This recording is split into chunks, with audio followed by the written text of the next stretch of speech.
Saya masih berumur 5 tahun, ayah saya meninggal dunia. 8 anak yang dinafkahi oleh seorang penjahit. Berpikir sudah tidak usah sekolah, kita nggak mau memberatin beban orang tua. Saya sekolah pun SMP sambil nyuci mobil. Gara-gara ngebantah satu jawaban itu, gagal. Artinya jangan pernah ngebantah orang tua. Jangan pernah takut bermimpi. Tidak ada mimpi yang tidak bisa kita capai kalau kita serius.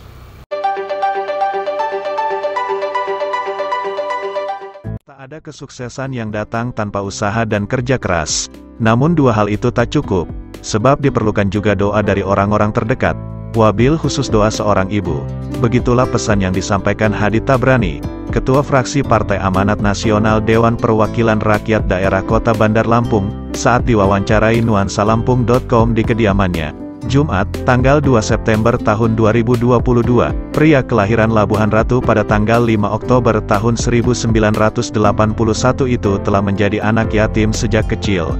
Ayahnya yang bernama Muhyin meninggal karena sakit, ibunya yang bernama Fatimah pun harus berjuang menjadi penjahit, guna menyekolahkan 8 anaknya. Sejak sekolah menengah pertama atau SMP, Hadi sudah harus mencari uang, mencuci mobil salah satu usaha yang kerap dilakukannya. Kenangan itu tak lekang dari ingatan Hadi, menjadi pengalaman berharga, akan pentingnya arti sebuah perjuangan. Berikut video wawancara khusus bersama Hadi Tabrani, semoga ada pelajaran yang bisa dipetik dari setiap pengalaman hidup seseorang. Saya Hadi Tabrani, saya lahir di Labuhan Ratu, tanggal 5 Oktober tahun 1981. Ayah saya bernama Muhyin, udah almarhum. Ibu saya bernama Fatimah. Kami 8 saudara, 5 laki-laki, 3 perempuan. Saya anak yang ke-7.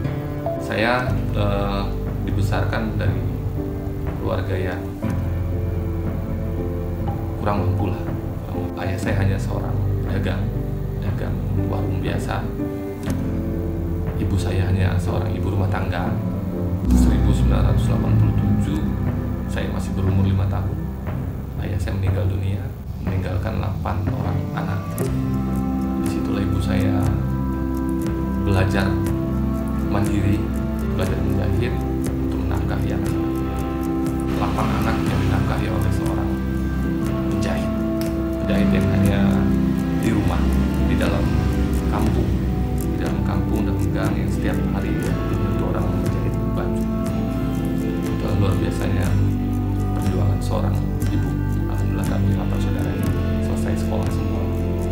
Saya SD Negeri 1 Labuhan Ratu, SMP-nya saya di SMP Negeri 1 Datot, sekarang itu SMP 8.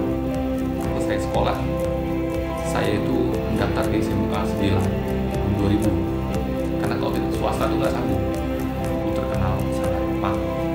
Akhirnya setelah mendengar pengumuman saya tidak lulus di 2 tempat itu, berpikir sudah tidak usah sekolah, nggak mau memberatin beban orang tua.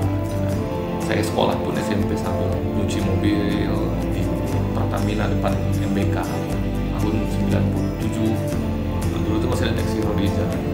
Keluar subuh berebut untuk mencuci mobil taksi itu, karena kalau mobil taksi itu yang nyuci agak mahal, agak besar biayanya. Jadi pulang ke rumah baju basah, hanya bawa mie 1 dan telur, agar orang tua tuh bisa ngelihat, oh kita ini dapat uang kira-kira gitu. Akhirnya dikasih pilihan dengan ibu saya, sekolah sarjana mau di STM di belakang atau STM depan. STM belakang atau STM Bakti Utama. Saya ngambil pilihan ke STM Bhinneka. Saya ngambil jurusan instalasi listrik. Tahun 2000 saya lulus sekolah. 1 bulan atau 2 bulan saya sudah langsung kerja di kontraktor. Itu di kantornya Thomas Rizka. 9 tahun saya di sana sebagai pengawas lapangan di sana. Terus proyek selesai, saya tinggal di kantor. 2 tahun saya tinggal di Kalianda. 2 tahun udah merantau kemana-mana. 2009 saya pindah ke kantornya Iskandar Katawi di Kapensi sampai tahun 2015 akhir, setelah memahami, mempelajari, kawan-kawan juga sudah banyak berdiri sendiri, kontraktor saya ikut mencoba mandiri. 2015 saya berdiri sendiri di kontraktor, bergabung dengan kawan-kawan yang lain. Saya masuk ke politik di tahun 2016. Sebetulnya tidak ada niatan di politik. Pada saat itu ada Benson Werta. Kebetulan rumahnya di samping rumah saya. Beliau mau ke kantor DPR. Kebetulan kendaraannya, mobilnya lagi dipakai istrinya bekerja. Minta tolong antar saya.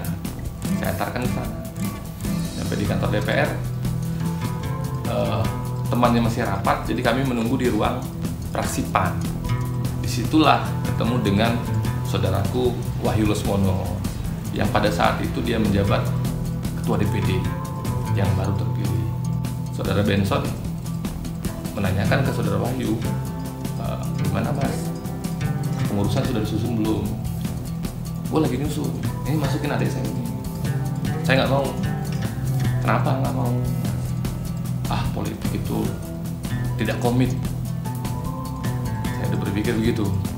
Setelah itu saya konsultasi ke almarhum kakak saya, meyakinkan saya untuk bisa masuk di kepengurusan.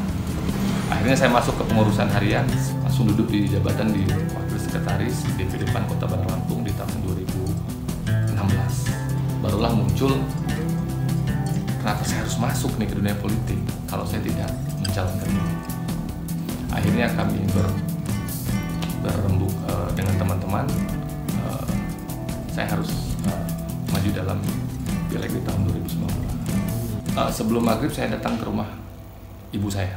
Mami, saya punya niatan, saya mau mencalonkan diri jadi dewan. Saya hanya minta dengan Mami, minta doa restunya yang seikhlas-ikhlasnya. Jawaban ibu saya itu, Mami merestui kamu. Yang tahu perjalanan di bawah itu kamu. Tapi ingat, jangan pernah bicara uang. Karena keluarga kita tidak ada yang punya uang. Kita orang susah semua. Itu urusan saya. Yang penting restunya, seikhlas-ikhlasnya, jangan ada ganjelan walaupun sekecil apapun. Akhirnya saya direstui, saya sungkem dengan ibu saya. Bismillah, 2017 saya mulai bergerak. Cukup lama. 20 bulan pergerakan saya, sosialisasi, memperkenalkan diri saya di dapil 3. Waktu bergerak itu masih 30. Satu hari itu saya bisa keliling di beberapa rumah. Orang manggil kawan-kawan ke rumah, tim saya enggak. Saya mendatangi kawan-kawan. Setiap malam itu 3-4 belum siangnya, atau waktu senggang baru saya kumpul di rumah dengan kawan. Hanya simpel saja. Jadi 2019 pemilihan akhirnya saya terpilih. Alhamdulillah berkat doa dan restu orang tua dan saudara-saudara. Tidak menghilangkan doa istri. Dengan istri itu cukup luar biasa. 10 bulan tanpa henti, rumah dibuka lebar-lebar, tamu datang terus, tidak ada siapapun yang bantu, hanya istri yang selalu menjamu tamu yang hadir. Saya menikah di tahun 2009, tepatnya 21 Juni 2009. Saya punya satu orang anak, namanya Muhammad Rehan Tabrani. Itu lahir 4 Juni 2013. Saya itu dari sekolah sampai saya kerja, apapun yang terjadi di luar, itu saya cerita sama dia. Dulu masih kecil ada orang ngasih saya uang 100 perak, 200 perak, saya cerita dong. Saat saya sudah kerja pun, tapi saya belum berumah tangga, ada orang kantor ngasih saya uang 100.000, saya selalu cerita. Pertama saya terbuka, kedua ya minta saja restu dari orang. Malu-malu, jangan egois ngerasa bisa semua, tidak. Saya 8 semester di Dharma Jaya, tapi saya harus meninggalkan skripsi saya karena saya harus fokus kerja. Dulu 2 pilihan, saya 2 pilihan 2 kali ngebantah orang tua. Dan pada saat 2 kali ngebantah orang tua, dua-duanya ini gagal. Pertama saya ngebantah waktu pada saat kuliah. Suruh mami saya, nak, berhentilah kerja, fokusin kuliah. Mami pengen lihat kamu saja. Mami, saya kuliah ini untuk cari kerja. Masa saya sudah kerja mau berhenti gara-gara kuliah? Gara-gara ngebantah satu jawaban itu, gagal kuliah saya. Akhirnya saya berhenti betul. Artinya jangan pernah ngebantah orang tua. Itu pesan orang. Jangan pernah takut bermimpi. Tidak ada mimpi yang tidak bisa kita capai kalau kita serius.